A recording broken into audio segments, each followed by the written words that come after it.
அஸ்ஸலாமு அலைக்கும் சுவை விரும்பிகள். எல்லாரும் நல்லா இருக்கீங்களா? இன்னைக்கு நம்ம ஒரு காரசாரமான பெப்பர் சிக்கன் கிரேவி செய்ய போறோம்.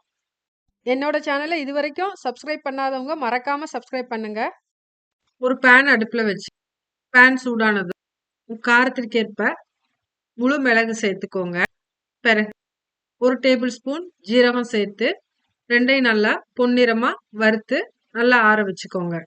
இந்த ஆற வச்ச மிளகையும் ஜீரகத்தையும் ஒரு மிக்ஸி ஜார்ல சேர்த்து பொடி செஞ்சு எடுத்து வச்சுக்கோங்க.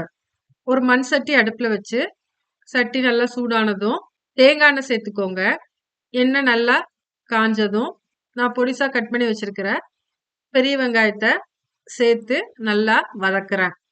கொஞ்சமா உப்பு சேர்த்துட்டு 2 டேபிள் ஸ்பூன் இஞ்சி பூண்டு விழுது சேர்த்து அதையும் நல்லா கிளறி விடுங்க.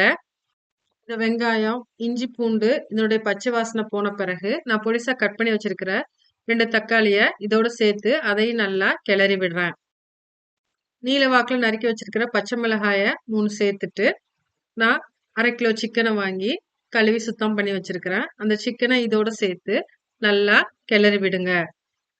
சிக்கன், தக்காளி, வெங்காயத்தோட சேர்ந்து நல்லா வெந்து வரட்டும். இந்த ஸ்டேஜ்ல 1 டீஸ்பூன் மஞ்சள் தூள் சேர்த்து 2 டேபிள் ஸ்பூன் மல்லித்தூள் சேர்த்து அதையும் நல்லா கலந்து விடுங்க.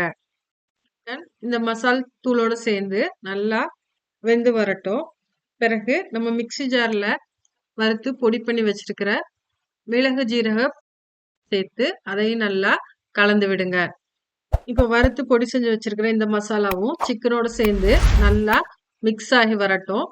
ஸோ இது நல்லா வெந்து எண்ணெய் பிரிஞ்சு வரும். அந்த ஸ்டேஜ்ல கொஞ்சமா தண்ணி சேர்த்து நல்லா கலந்து விடுங்க.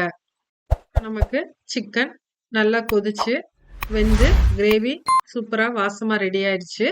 இந்த ஸ்டேஜ்ல கொஞ்சமா கொத்தமல்லி தலையை கட் பண்ணி சேர்த்துக்கோங்க. இந்த கிரேவி இட்லி, தோசை, சப்பாத்தி, இடியாப்பம், ஒயிட் ரைஸ்க்கு நல்ல காம்பினேஷன். இதை நீங்களும் ட்ரை பண்ணி பாருங்க.